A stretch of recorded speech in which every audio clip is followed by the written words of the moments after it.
I guess now I know why Mom didn't like me playing with the music box.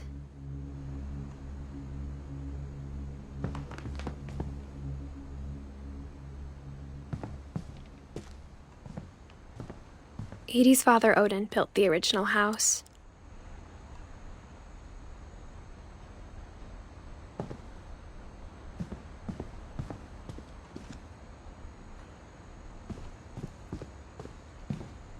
It's funny. All those times I played with the music box and never found the basement key.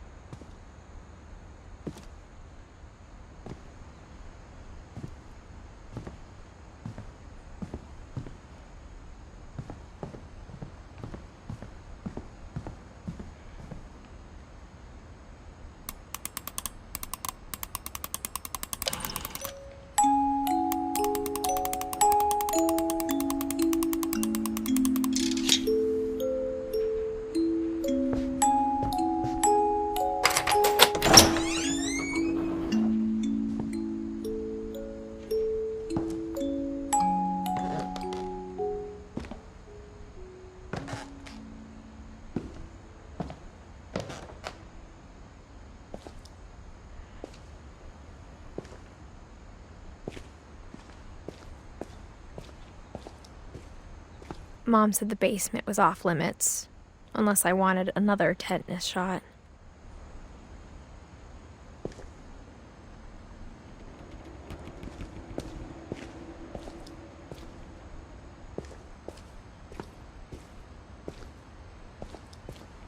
I saw Edie sneak down to the basement once, carrying packages.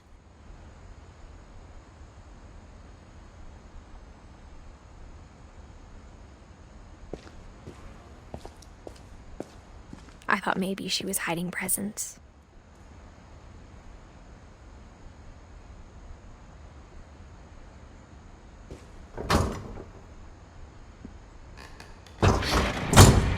It turned out she was hiding a lot more than that.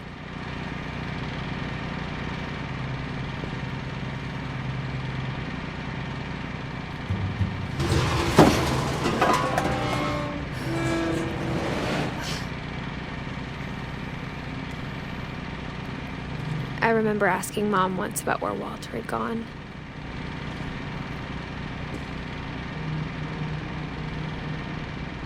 She said after Barbara died, he got as far away as he could.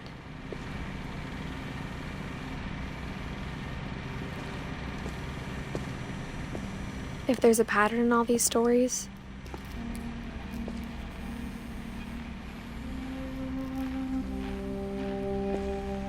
I think it's that none of us has gotten very far.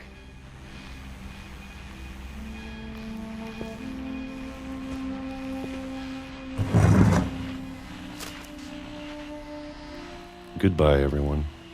I can't believe I've been down here for 30 years. On that first day, after the shaking started, I didn't think I'd survive a week.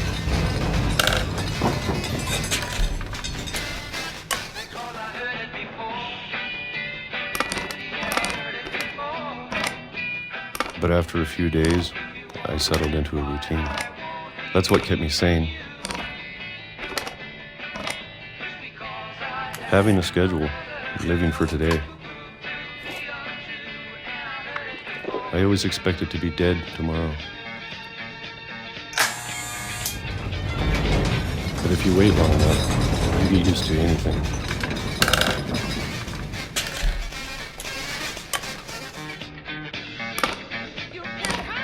Even a monster on the other side of a door starts to feel normal. Almost friendly.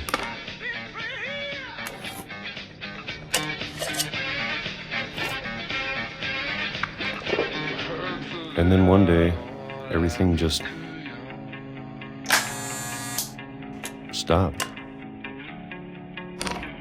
Whatever that thing was, it was gone. Maybe it got tired of waiting. Or maybe I just got tired of being afraid.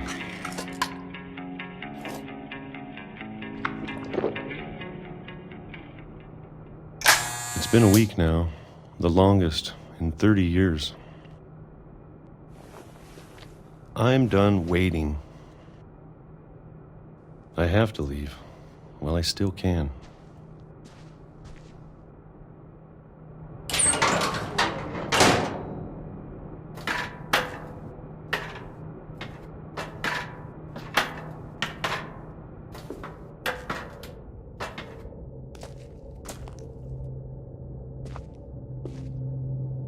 I know it's out there somewhere.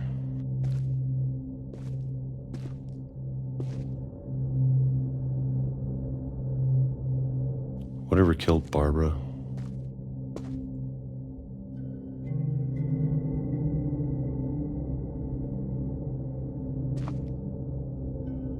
And Molly. And Calvin. Maybe this is all a mistake. But I need to stop living the same day, even if it kills me.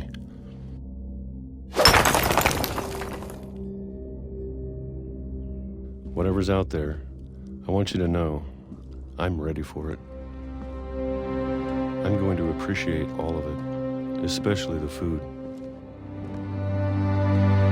I don't mind if I only have a year left, or a month, or a single week. I'd be happy with one new day. I can already imagine the sun on my face.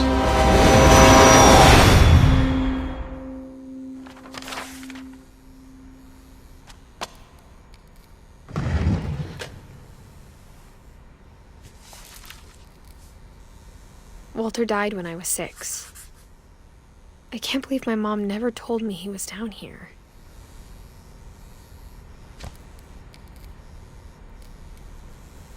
I'm sure my mom was trying to protect me.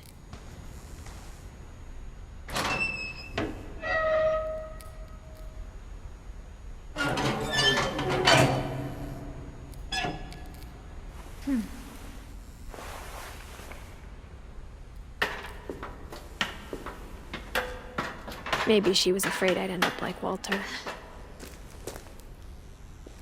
But if she never told me about an uncle under the house, I can only imagine what else she was hiding. I don't want to make the same mistakes she made.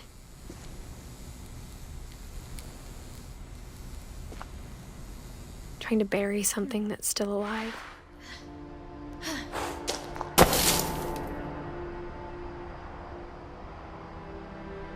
Now that there's only one of us left, or maybe 2, I thought it was time I heard the stories for myself and found out what happened to everyone else.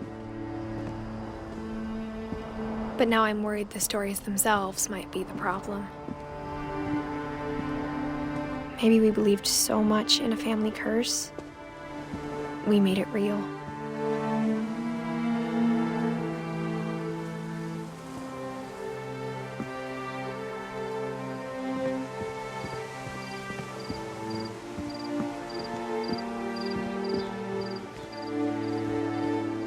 I don't know if I should even be writing this.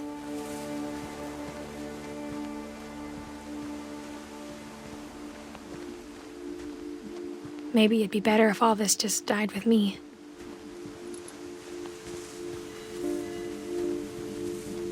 But I thought you should know about your family.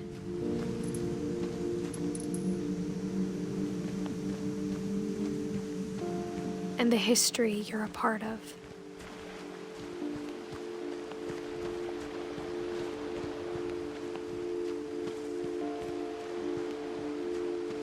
Though to be honest, I feel as lost as you probably do right now.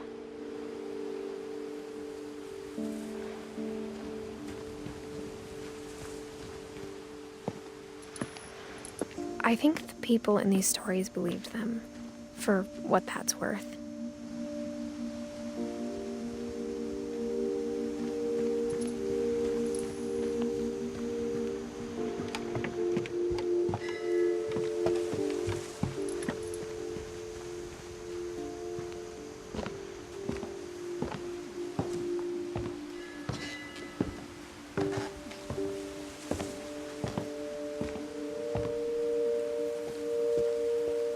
And when you look at the house, that history of imagination and stubbornness and madness, any of it seems possible.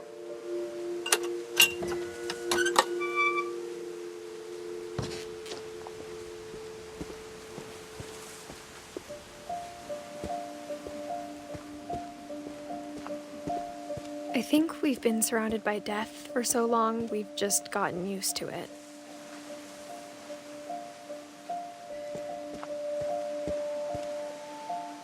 What kind of family finishes building a cemetery before starting the house?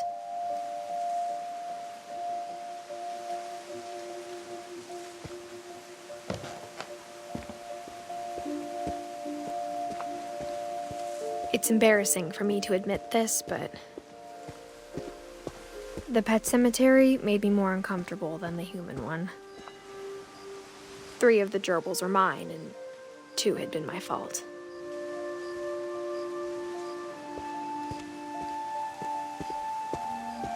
Sven built the house, but it was Edith who designed the cemetery. I'm sure Odin's monument had been Edith's idea. My mom was always trying to move on, but for Edith, the past never went away.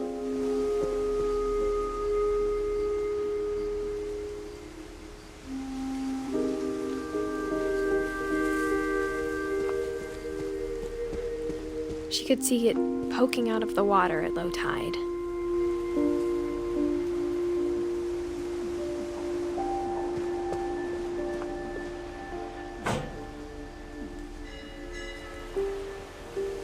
Edie said she dreamed about the old house every night.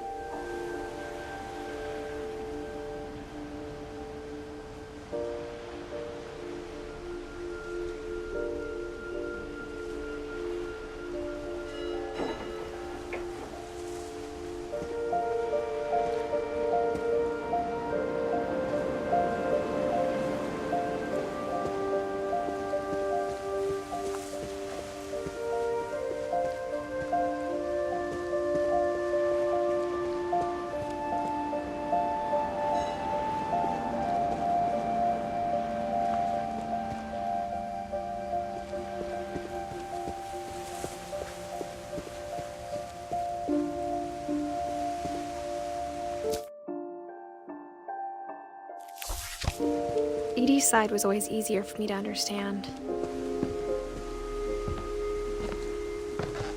But the older I get, the more I can see where my mom was coming from.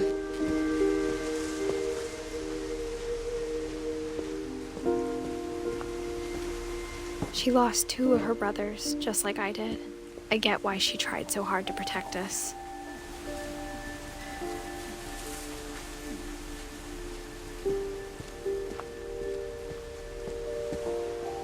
There's so many things I wish I could ask my mom now. Part of me thinks this is what she wanted all along. For me to come back someday and find everything out for myself.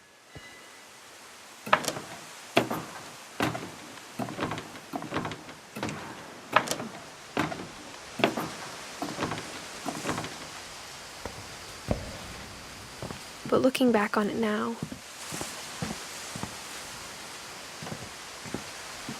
if she told me there was going to be so much climbing, I never would have come when I was 22 weeks pregnant.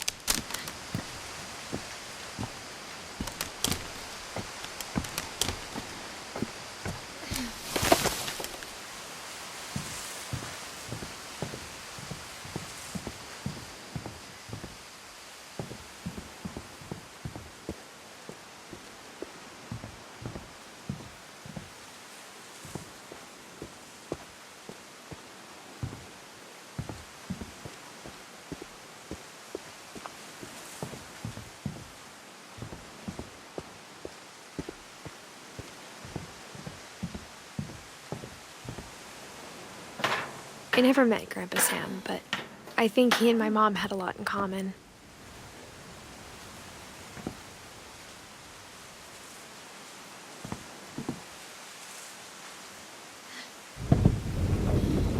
They were both pretty intense.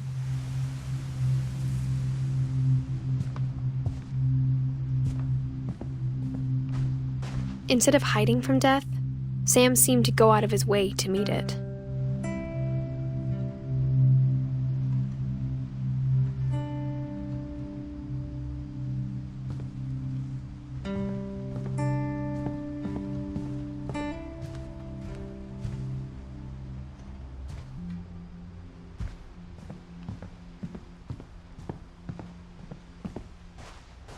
Sam spent his life shooting photos, but Mom said he got nervous being in front of the camera. I guess we're all afraid of something.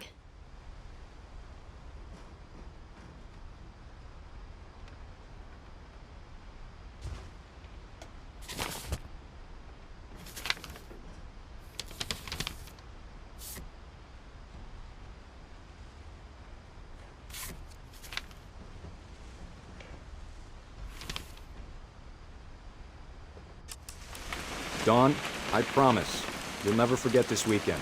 Yes, sir. These memories are gonna last a lifetime. Am I gonna have to shoot anything? It's a hunting trip, Dawn. Shooting is strongly encouraged.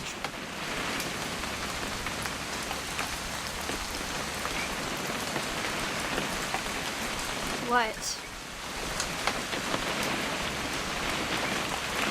It's too early, Dad.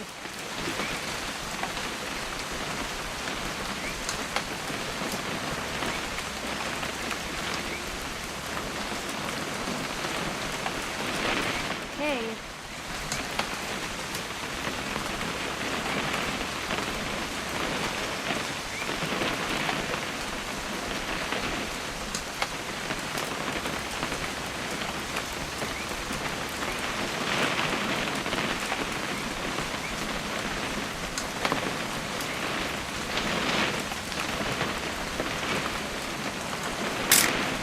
Perfect. It's gonna rain the whole weekend, isn't it?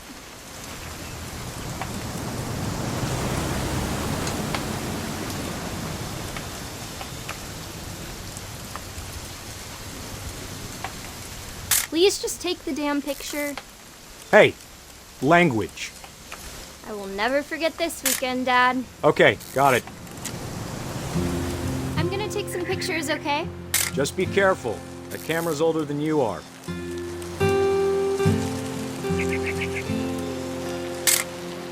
Aw.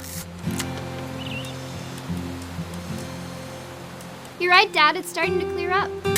Still freezing, though. Definitely should not have drunk all that coffee.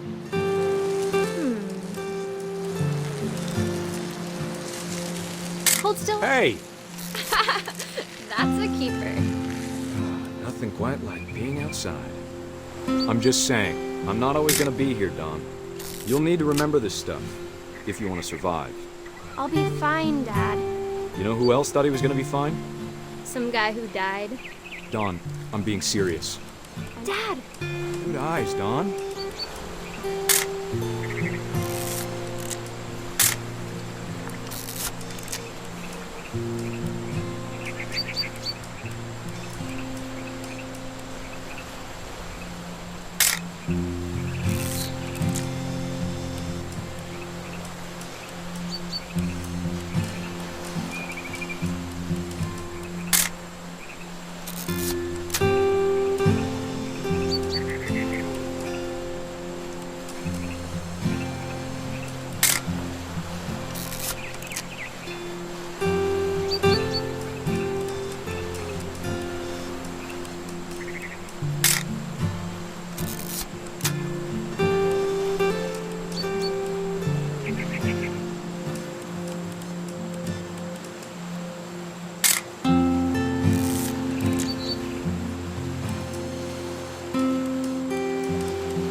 Before you take the shot, let me get a picture of you.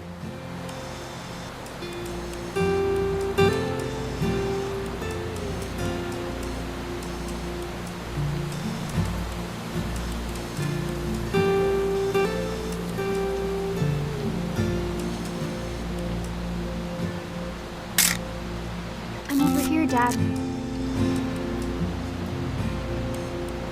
Dad, I... Let me get behind you.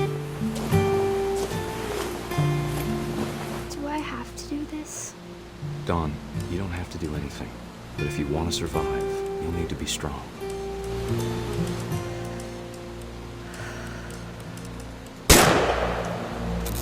Great shot, Dawn!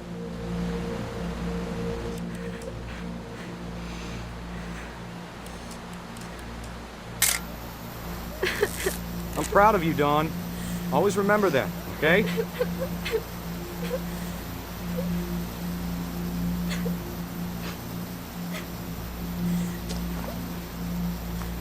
Sorry, Dawn. Just gotta reset the timer.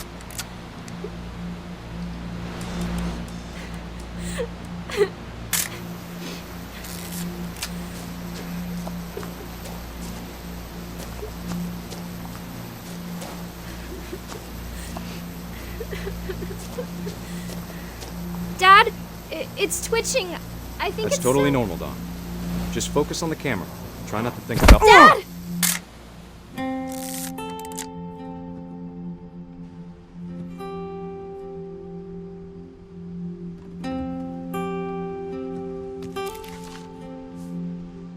Of all these stories, that's the one I wish most that my mom had told me.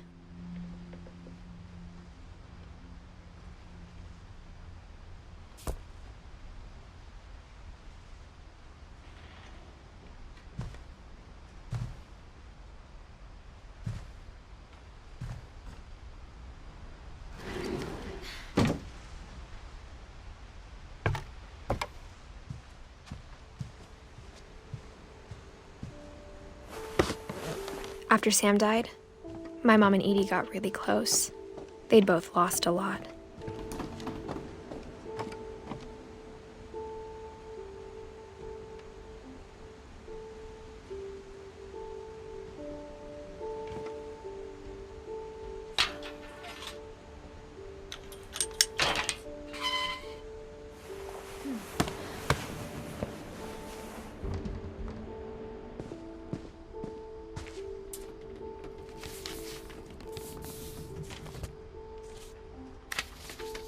Dear Kay, do you remember the way Gregory used to laugh when he thought he was alone?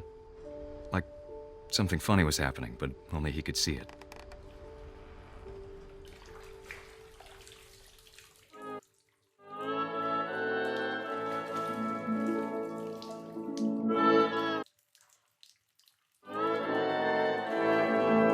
I think he saw things the rest of us don't.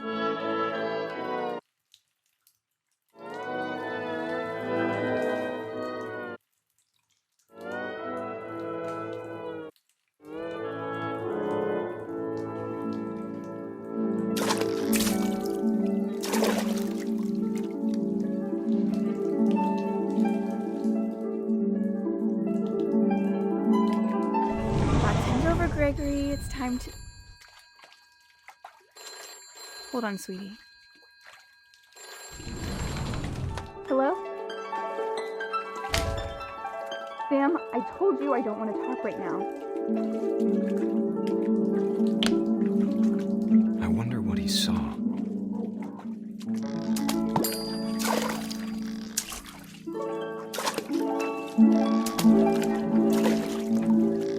What his world was like.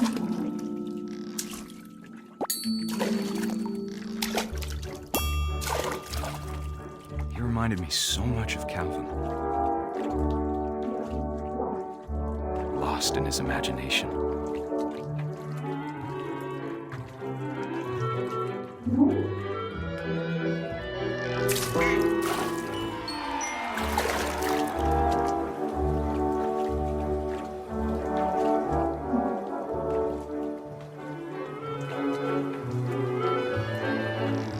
Whatever it was he saw,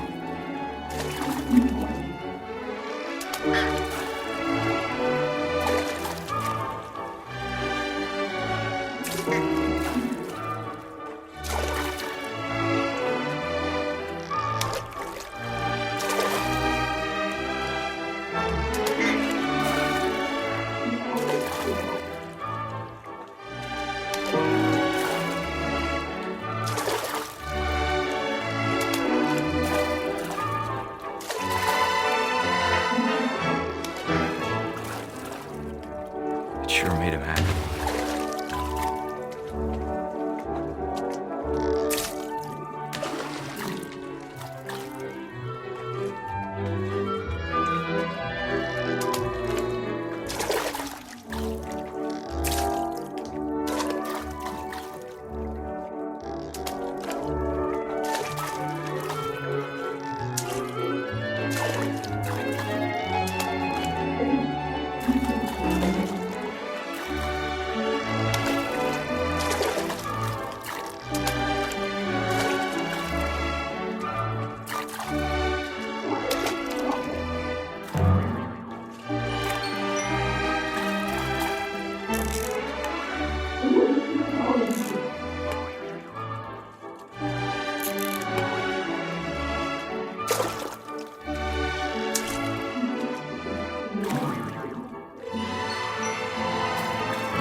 I know how silly it sounds.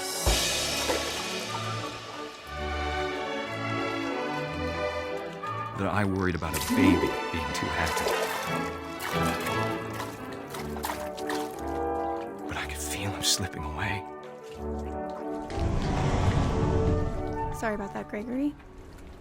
I know you did everything you could. Maybe if I hadn't called that night. Damn it.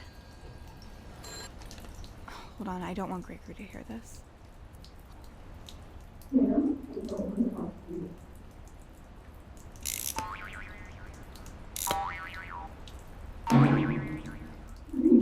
I wish he could have told us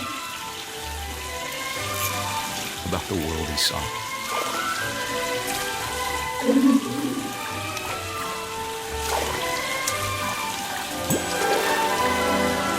There's so much I don't understand about Gregory, about everything.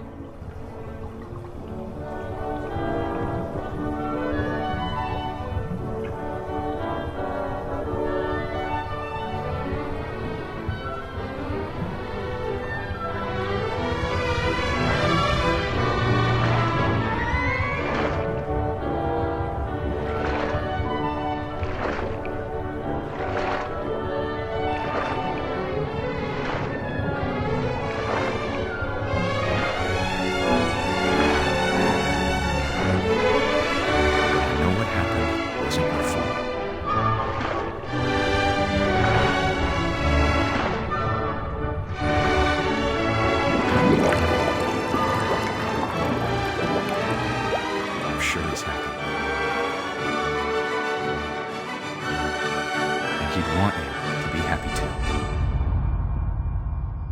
Good luck, Kay. Love, Sam.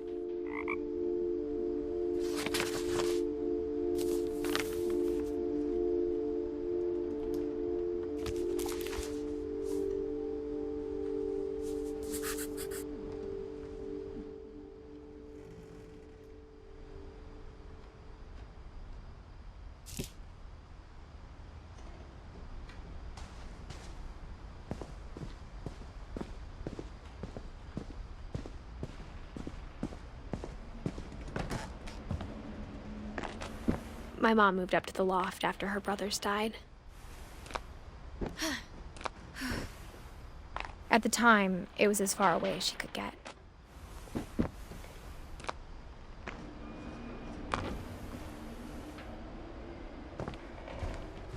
I can't imagine what it was like for her to lose 2 sons after she'd already lost 2 brothers.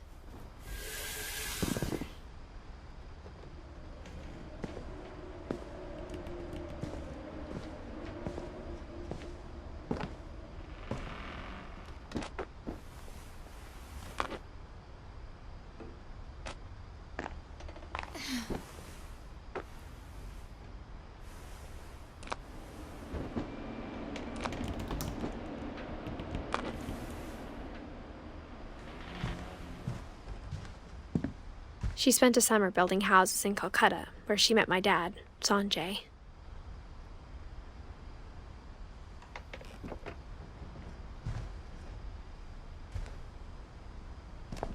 Religion was another thing my mom never talked about, but I think it helped her a lot after her dad died.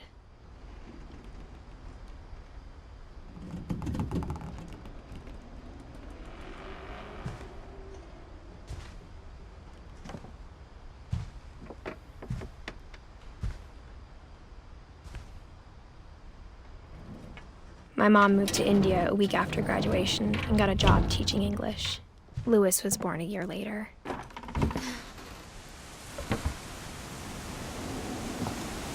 When my dad died, I don't think Mom knew where else to go. I'm sure Edie was happy to have her back.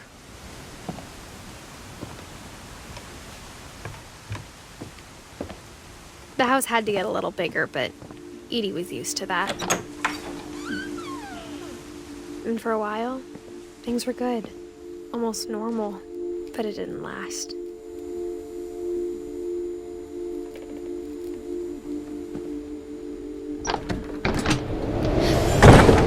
The beginning of the end was Milton's 10th birthday, when Edie gave him a castle.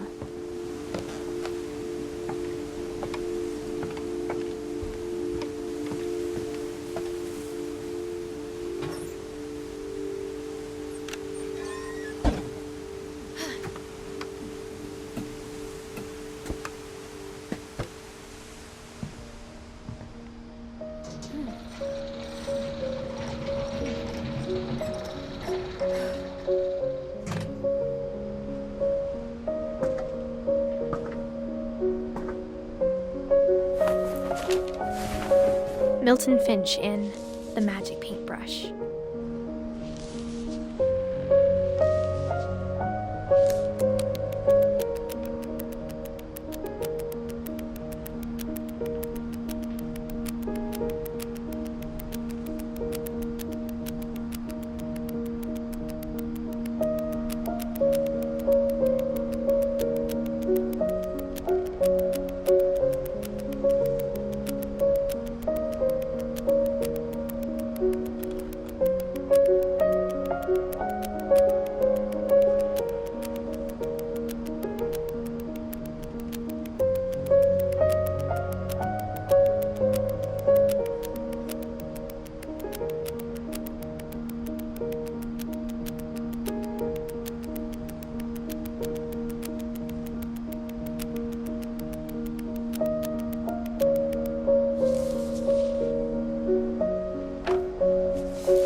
I was 4 when Milton disappeared.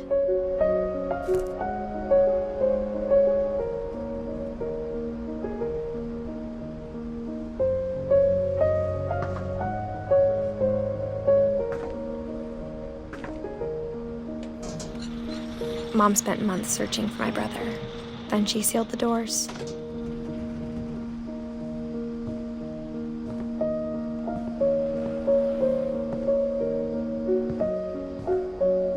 Whatever Milton had found in the house, Mom didn't want it getting out.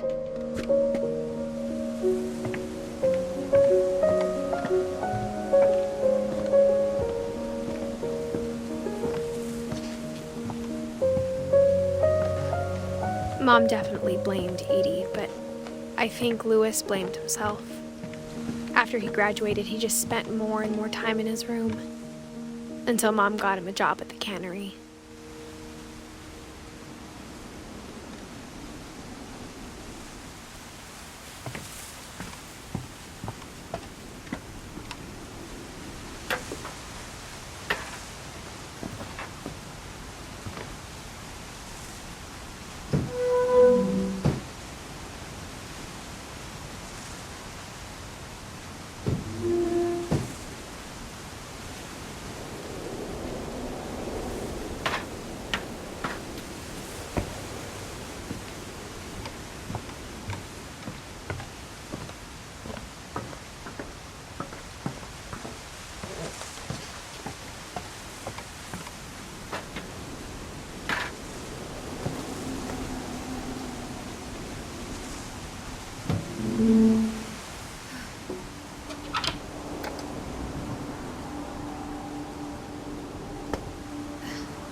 Lewis's room smelled very, very familiar. That part of him lived on.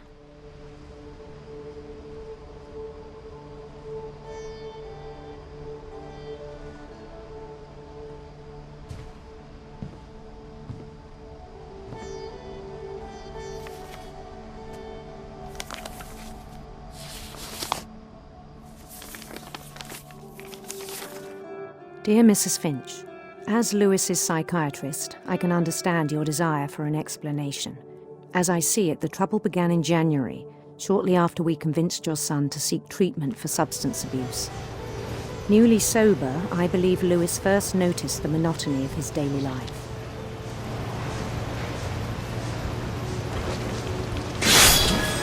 He kept working at the cannery. But he withdrew part of himself. In our sessions, I saw the same behavior. His mind began to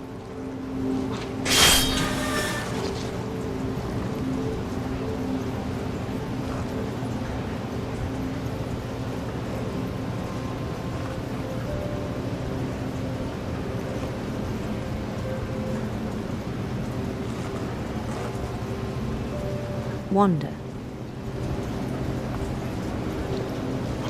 I asked him to describe it. He said he started small, imagining a labyrinth. He'd feel his way about. Then something moved. Bats and toads.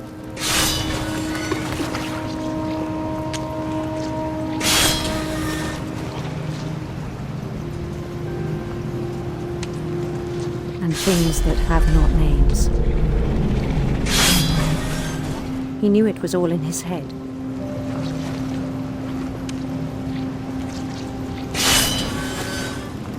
But he took it very seriously. I had hoped he'd find himself.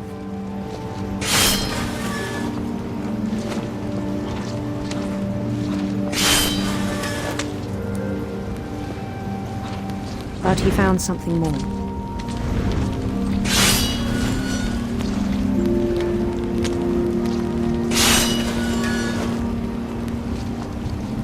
I worried about him then. Daydreaming at the cannery. I spoke with his boss. But he said Lewis had become a model employee. Methodical, tireless, focused. Like a whole new Lewis. So I let him go on.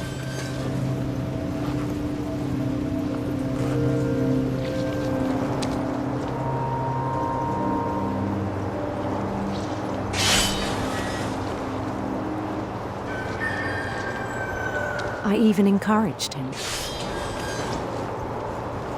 It seemed very promising at first. He told me he'd made a new friend.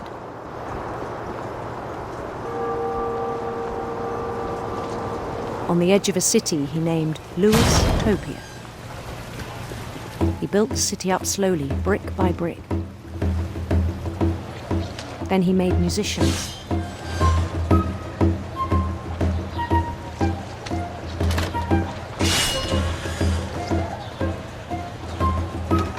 songs for them to play. He talked about starting a band. And he was always humming something. Every day his imagination grew stronger.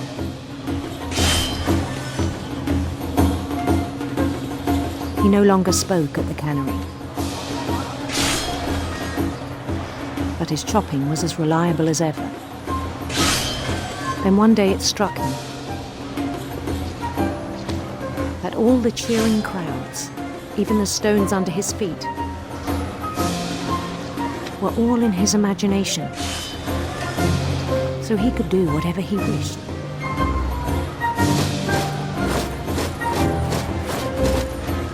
He held an election for mayor, and he won.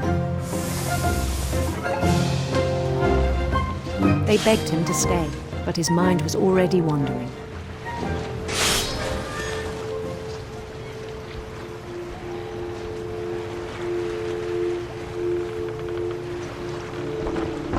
It became a game for him.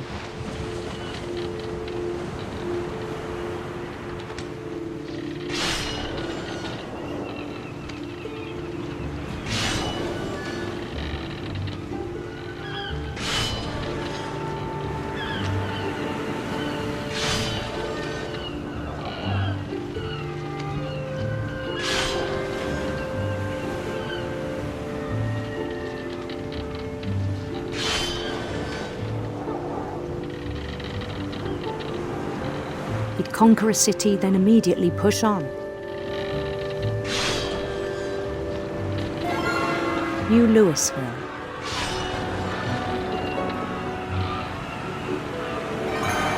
St. Louis.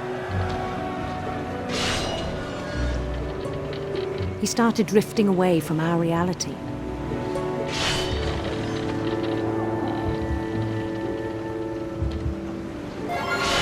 Minneapolis, until one day he forgot to go home from the cannery. Even as his mother pleaded with him, part of Louis kept sailing on.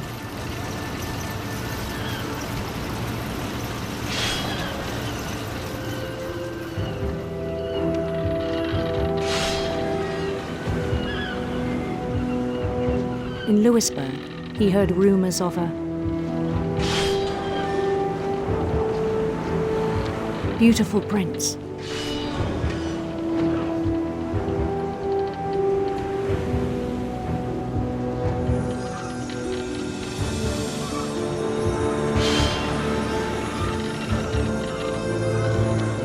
The prince was on his own quest for sinister serpents.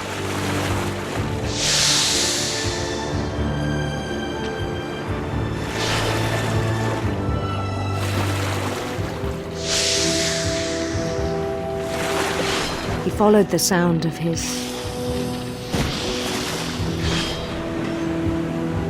silver harp.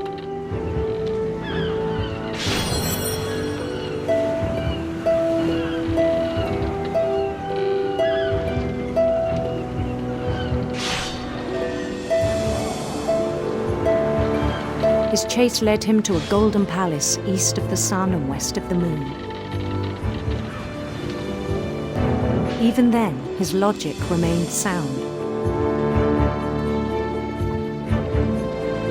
He knew the world was all in his imagination.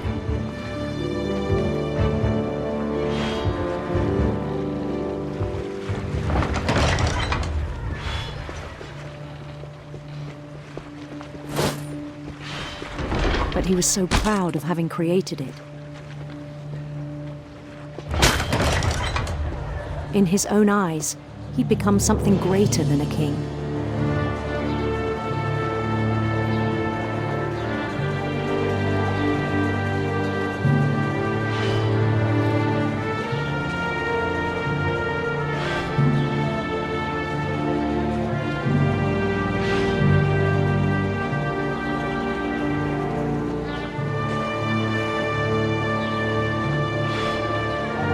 For someone who'd never known success in the real world, I think think it was overwhelming.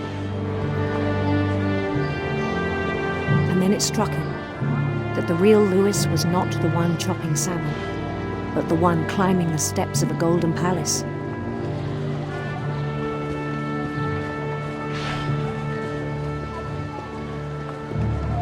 My imagination is as real as my body, he told me. It was hard to argue with him.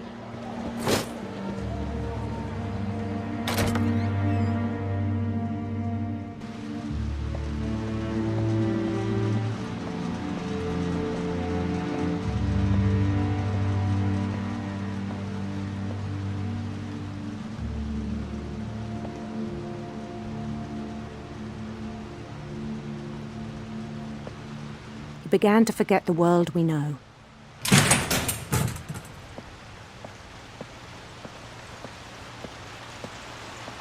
I think it pained him to remember Lewis, the cannery worker.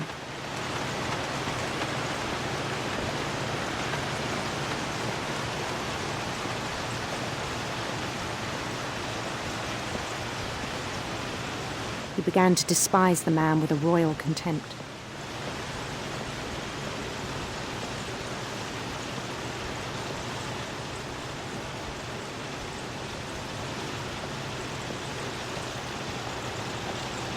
I still thought I could save him.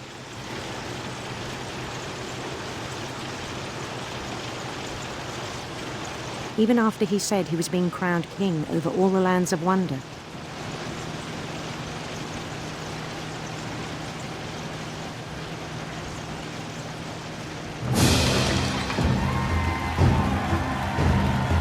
The palace would be packed with his companions.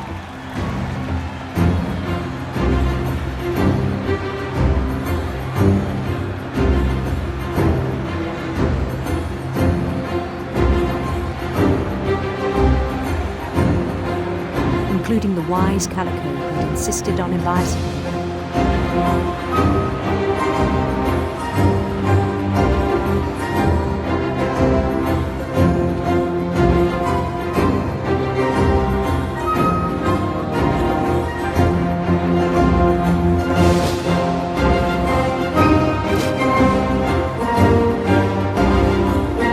His prince waited, holding his crown.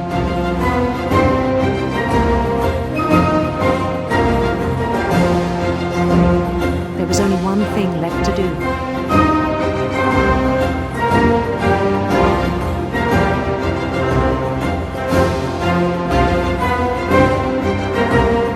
Bend down his head.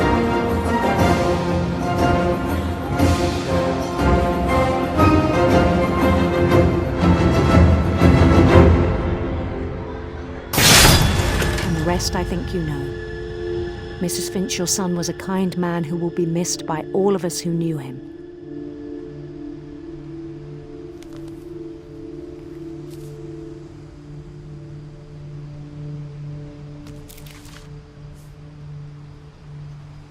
My brother was really cool. I wish you could have met him.